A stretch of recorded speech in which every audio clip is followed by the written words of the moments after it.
And in Minneapolis, protesters were in the streets late into the night after another shooting by a federal agent. The Department of Homeland Security claims the agent shot an undocumented immigrant from Venezuela following what they say was a targeted traffic stop. DHS says the agent was running after the migrant when he was attacked by two other people from a nearby apartment who, along with the migrant, hit the officer with a snow shovel and a broom handle. According to the DHS, this is their account, the agent feared for his life and fired shots, hitting the migrant in the leg.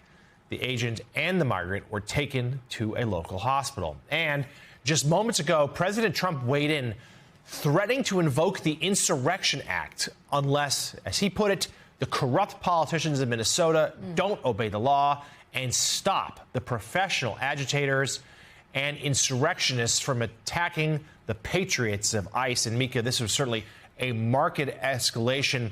Invoking the Insurrection Act would allow him to mobilize far more federal assets and troops. Let's go right to what's happening on the ground. Joining us live from Minneapolis, MS Now reporter Nnamdi Igbanwo. Nnamdi, describe, first of all, the overnight clashes. Mika, you can still see just evidence of the clash, and the sun is starting to come out here, and you can see more clearly just how intense things got.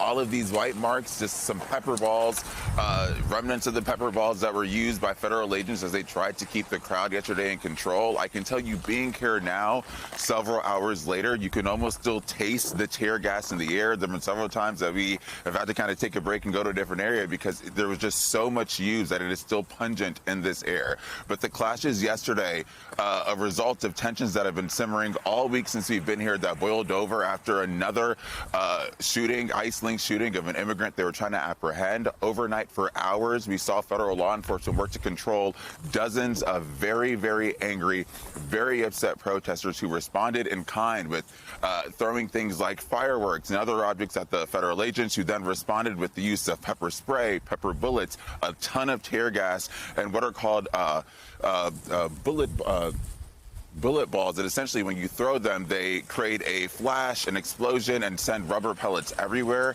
We were here on the ground yesterday for hours, and there were several moments where we had to go hide for cover just because things were getting very, very volatile. You know, there have been warnings from Governor Walz all week since the death of Renee Nicole Good last week that protests have to remain peaceful for fear of any sort of violent escalation, potentially inciting more of a federal presence here. And we know the president this morning suggesting that that is something that could be possible. It's something that Mayor Frey has been very, very conscious of and been warning people, protesters, with a clear message, essentially saying, look, if you want to advocate for the undocumented immigrants here and advocate against what ICE is doing, there are ways to do that. You can do the noise demonstrations we've seen where people protest downtown outside of hotels they believe ICE agents are, but those protests nonviolent. You can go to the Whipple building, which has served as the de facto headquarters for ICE, and continue to protest there. But the kind of violence we saw yesterday, he warned, it could result in even more of a federal presence here. And I have to tell you, if there's anything that I think would set off protesters even more or upset residents even more, and we've spoken to dozens upon dozens since we've been here, it would be more agents coming here, especially if those agents are militarized and coming in the wake of any sort of Insurrection Act declaration by the president.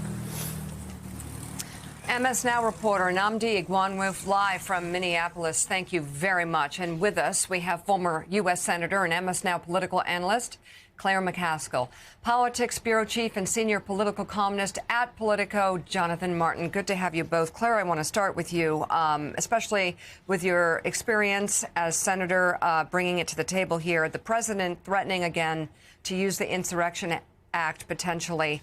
And we have a situation right now where federal law enforcement border operations are descending upon American cities, specifically Minneapolis, being pitted against local and state police. Where does this go from here? And what should leaders be doing in Washington? Well, I think, but this is like a broken record, right? Leaders in Washington should be speaking out more, especially the Republican elected officials. You know, let's back this up and look at really what's going on. Does anyone believe that the majority of immigrants that are in this country without proper documentation and have entered the country without legal access to our country, does anybody believe that they're all in Minneapolis or Maine? Why aren't these folks in Texas and Florida first? Let's say that. The other is the rationale they're using to be there. If I hear one more time, anybody, I don't care if it's people who work on our network or people in Washington or the White House say this is about fraud, in what world could ICE agents go after fraud? They don't know how to go after fraud. Fraud is a work for a detective and for prosecutors, not for people who are maskless, who have masks and have no IDs, and who are basically roaming the streets without proper training and, shoving people and acting like they're in charge of the world. That has nothing to do with fraud. If this is about, and by the way, the prosecutors who went after fraud successfully, a small portion of the Somali community that did fraud, they all quit. They all quit the Justice Department because they said, this is ridiculous that you're not investigating the shooting of the woman in the car and that you are not working with state and local officials. So this whole premise that somehow fraud brings ICE agents is so stupid. I wish more people would talk about it. So, J-Mart, let's turn to some of the politics of this, including President Trump's new threat just a short time ago to invoke the Insurrection Act. I remember you and I spoke in the spring when the National Guard was deployed to Los Angeles. The White House loved the images, the president being tough on crime, law and order, all the like. And there were some who kind of privately hoped, well, maybe there'll be a confrontation that would further our political aims. That didn't happen. That didn't happen then.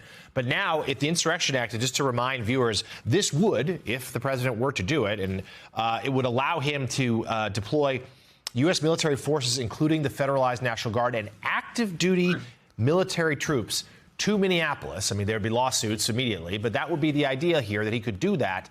That would really escalate matters. And polls suggest Americans don't love how this is going already for the president. Risky bet. Yeah, I think it also tempts Democrats to repeat the mistakes they've made in the past, too, namely flirting with, abolish police and now abolish ICE. Yes, do two very different constructs, but it would be handing over the Republicans fodder to beat up Democrats as soft on crime. And I think that's the broader hope. How do we control this narrative over who's for law and order, who's for controlling the streets? The other guys are the ones who are out of control. The other guys are the ones who are being excessive. And I think that's the real question here. Right now, John, there's no question that most Americans believe it's ICE agents and this administration who are the ones who are acting out of control. The polling's unmistakable. But when you escalate, as do the Insurrection Act would, you do raise the possibility of inviting the other side to be the ones who are overreacting. I don't want to compare everything to the 60s, but just watching that intro package, John, it's eerily similar to an earlier era in this country when you had an American president who was acting abroad in very controversial ways and divisive ways while there was disorder on the streets of American cities. And that president, President Nixon tried to sort of leverage that for his own political gain, talking about the silent majority. It's very similar now. And I think Trump in his second term is eager to get as many wins as he can, as fast as he can, and he's acting with lightning speed.